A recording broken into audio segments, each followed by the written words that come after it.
خب سلام برعکس عزیز، دوباره اومدیم با یه ویدیوی جدید از بازی اسپورت سوارای 3. برعکس این بازی خیلی بازی خوبه، حتما دانلودش کنید. خب برعکس آقا شاهی هم پیشمونه. آقا شاهی بگو سلام. نمیده. برعکس ماشینی بیاریم. نه باش. خب 207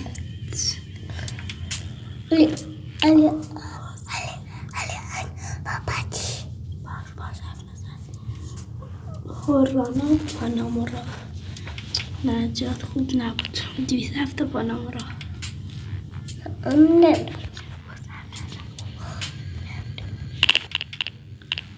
برعکس 207 پانامورا رو هم بعد اول از داخل شروع میکنیم. اول صندلی رو شاهز میکنیم، این سولیوانی میکنیم. خب برای صندلی رو سفید کردیم، رنگ توش کنیم که اینطور.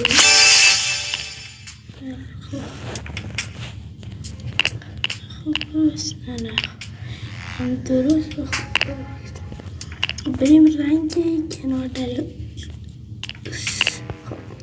که سفیدش کردیم. فرمونش را قرمز،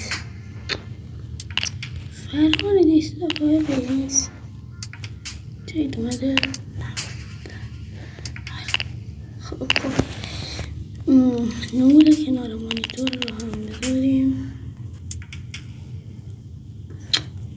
قرمز.